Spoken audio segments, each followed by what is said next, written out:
सुबुही Khan supreme court की जानी मानी सामाजिक कार्यकर्ता हैं।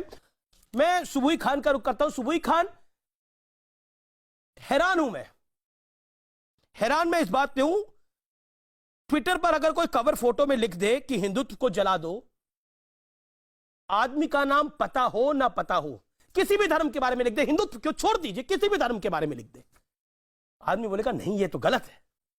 लेकिन यहां कवर फायर नहीं दिया जाता, डिफेंड किया जाता है पूरी ताकत के साथ, और डिफेंड किया जाता है हर उस चीज को जिसमें दिखे भारत नीचे है।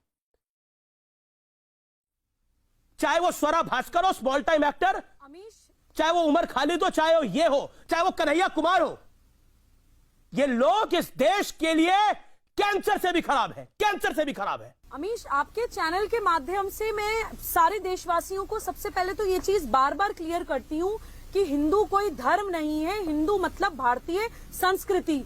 हिंदुत्व को जला दो मतलब भारत को जला दो। हिंदुस्तान में रहने वाला हर इंसान हिंदू है, चाहे वो किसी भी पंथ को मानता हो। और ये कोई इत्तेफाक नहीं है कि ये शर्जिल इमाम हो या शर्जिल उस्मानी हो या उमर खालिद हो, ये एक स्पेसिफिक पंथ को मानने वाले लोग हैं।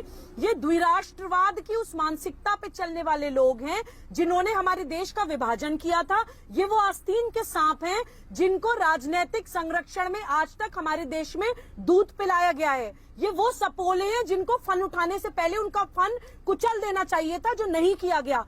एक बात मैं और बोलना चाहती हूँ कि जर्मनी में हिटलर का नाम लेने पे भी, सिर्फ नाम भी अगर आप ले दें तो पुलिस उठाकर ले जाती है। मैं हमारी प्रेजेंट गवर्नमेंट से ये अपील करती हूँ कि हमारी एनसीईआरटी के सिलेबस में इतिहास सही पढ़ाया जाना चाहिए। जितने भी आक्रांताएं, औरंगजेब है, बाबर है, तैमूर है, इनका नाम लेने पे भी सख्त से सख्त कानून होना चाहिए कि लोगों को उठा के जेल में डालना चाहिए। ये होते कौन है बाबरी बनाने वाले? बाबरी हमारे देश से चले गए। अब ना हमारे देश में बाबर चलेगा और ना अब हमारे देश में बाबरी चलेगी। यास्मीन जी, जी मैं सबसे पहले तो मैं आपको ये बोलना चाहती हूँ। अरे बीच में नहीं किसी को जवाब की बात पूरी हो गई, मेरी बात मैं जवाब लेना नहीं चाहती। देखिए, आप मुझसे बड़ी हैं, आप मुझसे बड़ी हैं खाला जान, आराम से बात सुनिए, चिल्लाइए मत, बड़ी हैं, बात सुन लीजिए।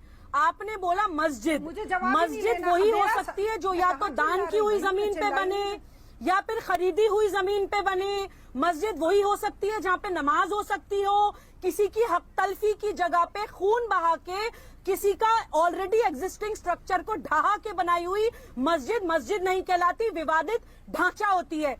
पहली चीज आपकी बात।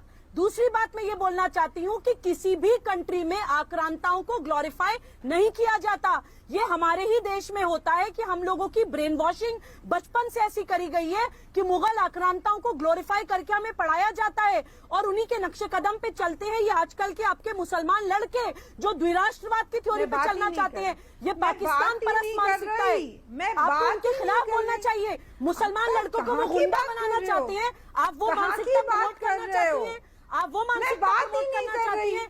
ये तो इतिहास है। बाबर आक्रांता आपके हिसाब से इतिहास है। तो जो हम इस्लामिक हिस्ट्री पढ़ते हैं, आपसे मेरा कोई सवाल जवाब नहीं है। करते हैं इतिहास, आपसे मेरा कोई सवाल जवाब नहीं है। इसलिए याद किया जाता मैं आपसे बात नहीं करना चाहती। जब तक आप इतिहास को याद नहीं करेंगे वो अपने आप को दोहराता रहेगा। जब तक आप इतिहास को समझेंगे नहीं वो अपने आप को दोहराता रहेगा। आज के टाइम में हर भारतवासी को अपने इतिहास को जानने की जरूरत है और उन आक्रांताओं के इतिहास को उखाड़ के फेंक देने की जरूरत है। ओके, मैं आपसे बात ही नहीं करना चाहती। वाह, आप नेशनल टीवी पे बैठी हैं, आप नेशनल टीवी पे बैठी हैं, आप तार्किक तौर पे बैंकरप्ट हो गई हैं, मानसिक तौर पे आप तर्क आपके खत्म हो गए हैं, आपके पास कोई तर्क नहीं बचा है।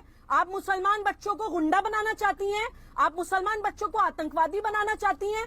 कैसे कह दिया उन्होंने बाबरी हम दोबारा बनाएंगे? सर्वोच्च न्यायालय के जजमेंट के बाद राम मंदिर निर्माण हो रहा है। होते कौन है वो बाबरी बनाने वाले? यास्मीन फारूकी को अपनी बात रखने दीजिए। शादाब जी सुन लीजिए बात। अमीश, इन लोगों का दोहरा चरित्र में भी आपको एक्सपोज करती हूँ। हम बात करें 40,000 से ज्यादा मंदिर विध्वंस हुए हमारे देश में, तो ये कहते हैं नहीं नहीं वो तो इतिहास है, इतिहास की बात मत करिए, भूल जाइए।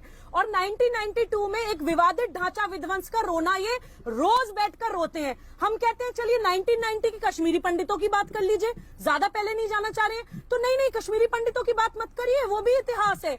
तो ये कितना दोगली ये लोग बातें करते हैं, ये पूरा क्लियर कट एक्सपोज हो जाता है। मैं यास्मीन जी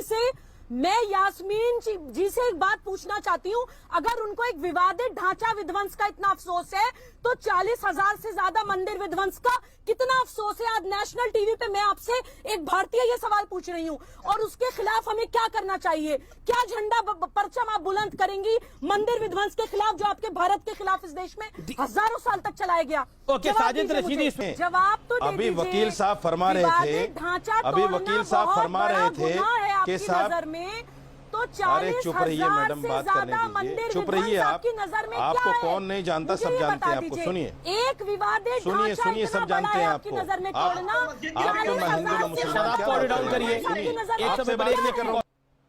सुबुई खान, आप किसान मुखालिफ अध्यादेश लेकर आते हैं, चीन पर आप कोई बात नहीं करते। अरे फिर इस व्यक्ति बीच का में बोल ऑडियो रहे हैं, डाउन आपका कर नाम दीजिए। सुबुई खान है क्या? आइडेंटिटी क्राइसिस हो गया आपको? सुबुई खान कब से बन गए आप? रशीदी साहब ही रही है, बात सुन लीजिए मेरी। अमीश, मैं एक बात जरूर बोलना चाहती हूँ कि मुझे वाकई दुख है औरंगजेब रोड का। हमारे सद्गुणों की जो अति है, जो हमने हर संस्कृति को, हर पंथ को जो दोनों हाथ फैला के अपने सीने से लगाया है ना, वो भुगतान हम आज की डेट में भुगत रहे हैं। वो औरंगजेब रोड और वो बाबर और वो तैमूर, वो हमारा खूनी इतिहास जो है भारत का, जो भारत को इन्वेड किया इन लोगों ने, उनको हमें ग्लोरीफाई करना बंद करना पड़ेगा। और रशीदी साहब की बात का मैं जवाब देती हूँ, जो मुझे कह रहे थे कभी मंदिर चली जाती है, कभी मस्जिद चली जाती है। 2 लाइनों में आपकी बात का मैं जवाब देना चाहती हूँ।